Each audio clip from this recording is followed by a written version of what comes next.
आज मैं आपको ह्यूमंस में गैशियस एक्सचेंज के बारे में बताऊंगी। ठीक है, जैसे कि हमने गैशियस एक्सचेंज का टॉपिक स्टार्ट किया था और उसमें हमने गैशियस एक्सचेंज इन प्लांट्स के बारे में पढ़ा था।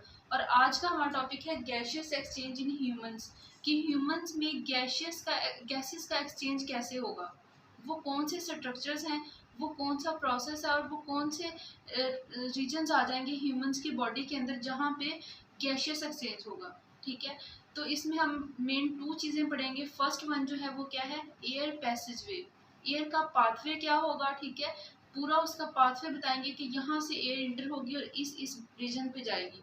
और दूसरे नंबर पे मैं आपको बताऊंगी कि लंग्स जो हैं वो इसमें इन्वॉल्व होंगे। ठीक है, तो चले मैं स्टार्ट करती हूँ अपना टॉपिक। तो यहाँ पे हमारे पास जो एयर पैसेज वे है वो कहाँ से स्टार्ट होता है, वो नॉस्ट्रिल्स से स्टार्ट होता है। नॉस्ट्रिल्स क्या है, नोज की ओपनिंग। ठीक है, नॉस्ट्रिल्स यहाँ पे मौजूद होते हैं जो कि अंदर की तरफ, बॉडी के अंदर की तरफ प्रोसीड करते हैं नेजल कैविटी में। यहाँ पे नेजल कैविटी लोकेटेड होती है। ठीक है, और नेजल कैविटी जो है, इसके बाद कौन सा स्ट्रक्चर आ जाएगा, इसके बाद आ जाएगा फेरेंक्स। ठीक है, फेरेंक्स जो है ये कॉमन होती है नेजल कैविटी से। ठीक है, और जो माउथ कैविटी होती है उसके, यहाँ पे माउथ कैविटी होगी। ठीक है, जो हम मुंह के अंदर कोई भी चीज़ डालते हैं, ठीक है, जो अंदर कैविटी है उस कैविटी में जाती है और वो कैविटी, उसे क्या नाम देंगे, माउथ कैविटी का। माउथ कैविटी और नेजल कैविटी दोनों ज्वाइन हो जाती है, जिस स्ट्रक्चर पे ज्वाइन होती है इसे क्या कहते हैं, फेरेंक्स कहते हैं। ठीक है, अब क्या होगा कि फेरेंक्स जो है वो आगे जाके डिवाइड हो जाएगी, अब ये कॉमन नहीं रहेगी। नेजल के लिए जो है वो अलग से कैनाल बन जाएगी। ठीक है, ट्यूब लाइक स्ट्रक्चर बन जाएगा। और जो माउथ कैविटी है वहाँ से एक अलग जो है वो कैविटी, एक अलग कैनाल बन जाएगी। ठीक है, फेरेंक्स के बाद जो स्ट्रक्चर आएगा वो क्या आएगा, लेरेंक्स। ठीक है, और जब हवा यहाँ से इंटर होगी, ठीक है, गैशियस एक्सचेंज ऐसे ही होगी ना कि जब हम सांस लेंगे तो हमारे नॉस्ट्रिल से, हमारे नोज से हवा अंदर जाएगी। ठीक है, तो वो कहाँ जाएगी, वो नेजल कैविटी से होती हुई फेरेंक्स में आएगी। ठीक है, फेरेंक्स से होती हुई यहाँ पे आएगी। ये क्या है, ये विंड पाइप है। ठीक है, और यहाँ पे जो दूसरी डिवीजन है वो क्या है, एसोफेगस की है। इसे क्या कहते हैं, इसको फूड पाइप भी कहते हैं, फूड पाइप। ठीक है, फेरेंक्स जो है वो 2 पोर्शंस में डिवाइड हो जाएगी, एक एसोफेगस होगी और दूसरी क्या होगी, ये वाली कैनाल होगी जो कि यहाँ पे लेरेंक्स बनाएगी। ठीक है, फेरेंक्स से जो नेक्स्ट पोर्शन होगा उसे क्या कहेंगे, इसे क्या कहेंगे, इसको कहेंगे लेरेंक्स। ठीक है, और जो फेरेंक्स का फ्लोर होता है, ठीक है, वहां से स्टार्ट होती है लेरेंक्स। और लेरेंक्स को हम वॉइस बॉक्स भी कहते हैं।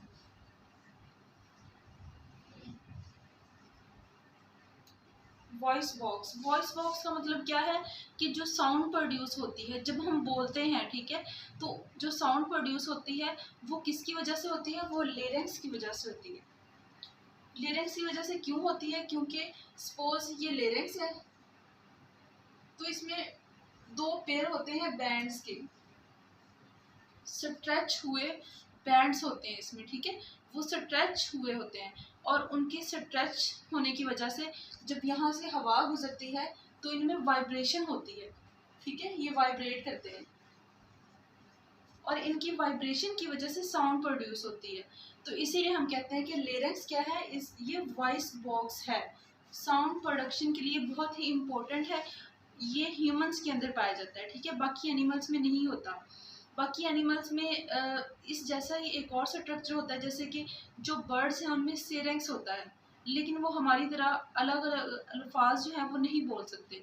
तो ये स्पेशलिटी जो है ये ह्यूमंस में मौजूद होती है। ह्यूमंस जो हैं उनमें वेल डिवेल्प जो है वो लेरेंक्स होता है मौजूद। ठीक है, और उसमें क्या होंगे, 2 पेयर्स होंगे बैंड्स के, ये स्ट्रेच होंगे, साउंड वेव्स जब अंदर आएंगे, ठीक है, वो वेव्स इन बैंड से टकराएंगी जिसकी वजह से वाइब्रेशन प्रोड्यूस होगी और वाइब्रेशन की वजह से साउंड प्रोड्यूस होगी।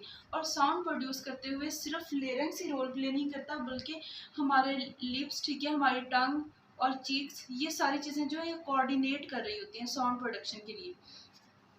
तो लेरेंक्स जो है ये फेरेंक्स के बाद पाया जाता है। फेरेंक्स का जो फ्लोर होता है वहां से ही लेरेंक्स स्टार्ट हो जाता है, ठीक है। अगर हम इसको अलग से देखें, सपोज ये फेरेंक्स है, ये फेरेंक्स क्या है, फ्लोर है जहाँ पे एंड हो रही है फेरेंक्स, तो यहाँ पे क्या होगी, लेरेंक्स होगी, ठीक है। अब फेरेंक्स जो है टू पोर्शंस में डिवाइड होगी, एक एसोफेगस बन गई जो कि हम डाइजेस्टिव सिस्टम में पढ़ेंगे, ठीक है। और जो फॉरवर्ड जो आगे की तरफ एंटीरियर साइड पे होगी, ठीक है, वो क्या होगी, यहाँ पे लेरेंक्स होगी। और यहाँ पे एक स्पेशल स्ट्रक्चर पाया जाता है जिसे एपिग्लॉटिस का नाम दिया जाता है, ठीक है। एपिग्लॉटिस जो है ये ग्लॉटिस के ऊपर मौजूद होता है। यहाँ पे ग्लॉटिस जो है वो ओपनिंग है, ओपनिंग किस में है, विंड पाइप में, ठीक है। ओपनिंग है विंड पाइप की, क्योंकि यहाँ पे क्या है, विंड पाइप है, ट्रैकिया है, जिसको हम क्या कहते हैं, विंड पाइप। लेकिन इसकी ओपनिंग कहाँ से हो रही है, ग्लॉटिस के थ्रू हो रही है, और ग्लॉटिस के ऊपर एपिग्लॉटिस मौजूद होता है। एपिग्लॉटिस का फंक्शन क्या होता है, ये एक मस्कुलर फ्लैप होता है। फ्लैप किसे कहते हैं, कोई भी कैप, कोई भी ढक्कनुमा चीज, ठीक है, यहाँ पे ये मौजूद होती है ग्लॉटिस के ऊपर, ठीक है। और इसकी जो पोजीशन है वो परपेंडिकुलर होती है, इस तरह होती है, ठीक है। ये जो होती है हमारा विंड पाइप होता है, ये इसको कवर नहीं करती, इसको ओपन ही रखती है, ठीक है। लेकिन क्या होता है कि जब ओपन होता है तो हम हर वक्त सांस लेते रहते हैं, ठीक है। लेकिन जब हम कोई भी फूड खाते हैं, ठीक है, ये इस तरह होती है कि एसोफेगस को थोड़ा बहुत कवर कर रही होती है, ठीक है। लेकिन जब हम कोई भी फूड खाते हैं तो फूड जब यहाँ से एसोफेगस से गुजरने लगती है तो फिर क्या होता है, एक मूवमेंट होती है, ठीक है। और ये जो ग्लॉटिस है ये क्या करता है, ये विंड पाइप के ऊपर इसको कवर कर देता है। तो जब हम फूड को निगलते हैं, ठीक है, इंजेस्ट करते हैं, इनगल्फ करते हैं, तो उस वक्त 1 सेकंड के लिए क्या होता है कि हमारी सांस बंद होती है। वो किस वजह से होती है, क्योंकि एपिग्लॉटिस जो है वो कवर कर रहा होता है विंड पाइप को। और जैसे ही फूड आगे चली जाती है, इस पोर्शन को क्रॉस कर लेती है, ये फिर से अपनी पोजीशन में बैक आ जाता है, जो पहले वाली पोजीशन होती है उसी में चला जाता है, ठीक है। तो ये प्रोसेस होता है जब हम सांस ले रहे होते हैं, ठीक है। तो फिर तब उस वक्त एपिग्लॉटिस कैसा होता है, और जब हम फूड कोई भी इंजेस्ट करते हैं तो उस वक्त कैसा होता है। फिर एपिग्लॉटिस के बाद ग्लॉटिस आता है, ठीक है। ग्लॉटिस क्या है, ओपनिंग है, किसकी ओपनिंग है, विंड पाइप की। विंड पाइप क्या है, ट्रैकिया है। तो यहाँ पे ये सारा क्या है, ट्रैकिया। ट्रैकिया का अगर हम स्ट्रक्चर देखें तो ये एक रिज्ड स्ट्रक्चर होता है, एक ट्यूब होती है जो अपनी इसी शेप में रहती है, कोलैप्स नहीं कर सकती। क्यों नहीं कर सकती, क्योंकि इसमें कार्टिलेजनस रिंग्स होती हैं। इसको अगर हम जूम करके ड्रा करके देखें, सपोज ये कैनाल है, ठीक है, ये ट्रैकिया है, ट्रैकिया के अंदर क्या होंगे, रिंग्स होंगे, सी, अल्फाबेट जो सी है उसकी तरह के इसमें रिंग्स होंगे जो कि कार्टिलेजनस नेचर के होंगे, ठीक है। इनका फंक्शन क्या होगा कि ये ट्यूब की शेप जो है उसको बरकरार रखेंगे कि वो कोलैप्स ना हो जाए, बल्कि ऐसे रिज्ड ही रहेगी, ठीक है। क्यों ऐसे रहेगी, ताकि उसमें से हवा जो है वो आसानी से गुजरती रहे, ठीक है।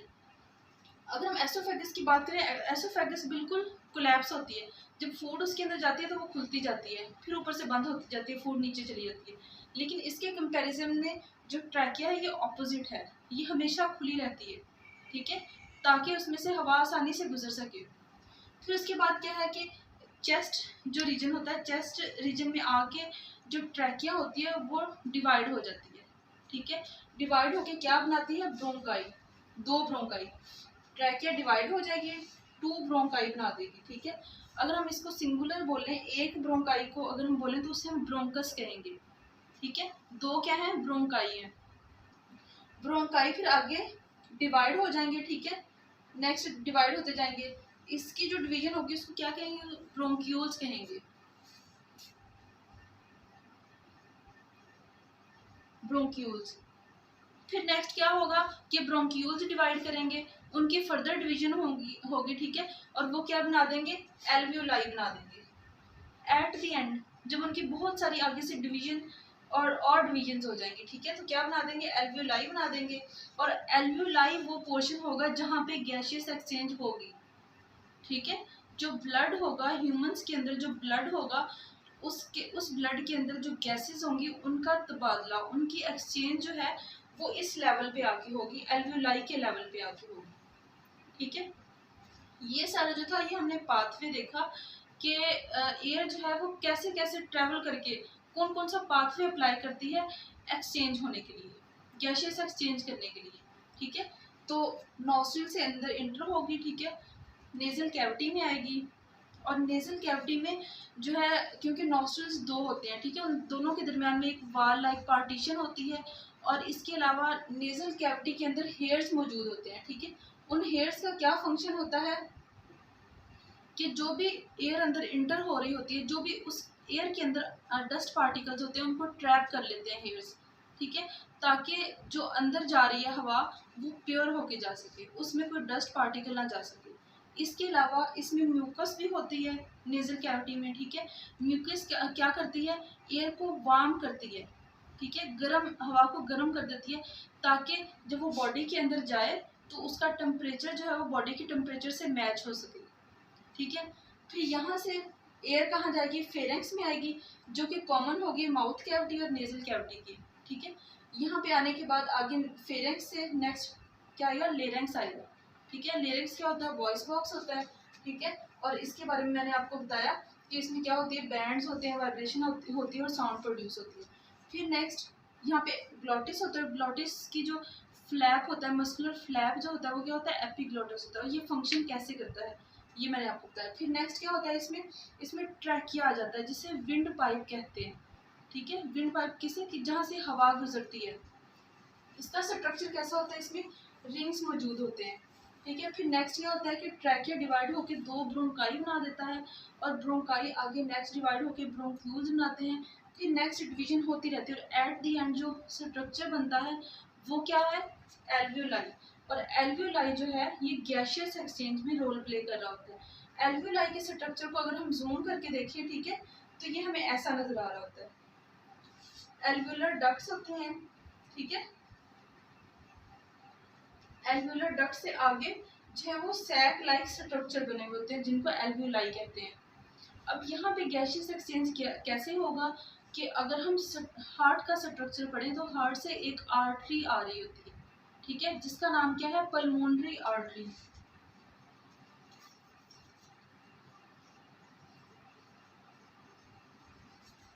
पल्मोनरी आर्टरी,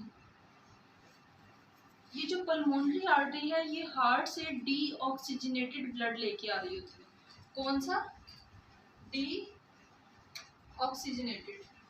ठीक है, वो ब्लड जिसमें ऑक्सीजन का लेवल बहुत कम है, और ये हार्ट से लंग्स की तरफ लेके आती है। ठीक है, एल्वियोलाई के अंदर आती है, एल्वियोलस के अंदर। ठीक है, कौन सी आर्टरी है, पल्मोनरी आर्टरी। जब यहाँ पे पहुंचती है तो ये आर्ट्रियोल बना देती है और ये अंदर इंटर हो जाएंगे। ठीक है, अब आगे से आगे जैसे इंटर होते जाएंगे ये कैपिलरीज बना देंगे। और जब हम ब्लड वेसल की बात करते हैं तो ब्लड वेसल्स में 3 टाइप्स की वेसल्स आ जाती हैं, आर्टरीज, वेन्स और कैपिलरीज। और गैसियस एक्सचेंज कहाँ पे होता है, कैपिलरीज लेवल पे। ठीक है, किसके अंदर होता है, कैपिलरीज में। तो क्या होता है कि पल्मोनरी आर्टरी जो होते हैं ये आर्ट्रियोल में कन्वर्ट होती है, और जैसे जैसे आगे जाती है ये डिवाइड होती जाती है और कैपिलरीज बना देती है। ठीक है, और कैपिलरीज के लेवल पे जाके गैसियस एक्सचेंज होता है। जो हवा यहाँ से इंटर हुई होती है वो ब्लड में मिक्स हो जाती है, और ब्लड के अंदर जो कार्बन डाइऑक्साइड होती है वो ब्लड से बाहर आ जाती है। ठीक है, और फिर जब हम एक्सहेल करते हैं, हवा बाहर को निकालते हैं, तो उसमें कार्बन डाइऑक्साइड का लेवल ज़्यादा होता है। ठीक है, तो वो कार्बन डाइऑक्साइड जो पहले ब्लड में थी वो बाहर आ जाती है, और जो ऑक्सीजन हम अंदर लेके गए थे वो मिक्स हो जाती है ब्लड के अंदर। फिर क्या होगा कि फिर वेन्यूल बनेंगे, कैपिलरीज ज्वाइन होंगी, पहले कैपिलरीज बनी थी। ठीक है, फिर क्या होंगे, कैपिलरीज जो है वो रीयूनाइट हो जाएंगी, मिल जाएंगी। ठीक है, मिलके क्या बना देंगे, वेन्यूल बना देंगी, और वेन्यूल जो है वो बाहर जाके और ज़्यादा यूनाइट हो जाएगा। ठीक है, और क्या बना देगा, पल्मोनरी वेन।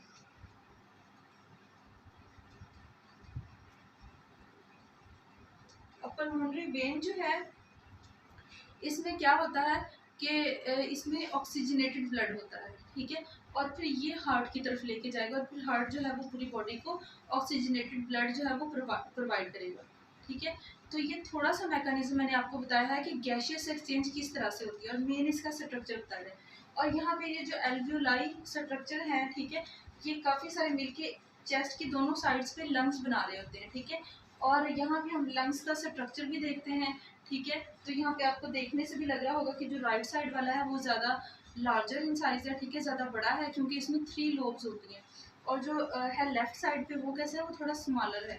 तो इसकी डिटेल जो है लंग्स की, ठीक है, और इसके अलावा ब्रीथिंग की, कि जब हम ब्रीथ कर रहे होते हैं तो हमारी चेस्ट के अंदर जो हमारा लंग्स होते हैं ये कॉन्ट्रैक्ट करते हैं, ये रिलैक्स करते हैं, ये क्या मूवमेंट शो होती है जब हम इनहेल करते हैं और एक्सहेल करते हैं। ये सारी चीज़ें जो है ये हम नेक्स्ट लेक्चर में पढ़ेंगे। तो आई होप कि आज के लेक्चर में आपको अच्छी तरह से समझ लग गई होगी, ठीक है। अगर कोई क्वेश्चन हो तो आप पूछ सकते हैं कमेंट सेक्शन में। Thank you.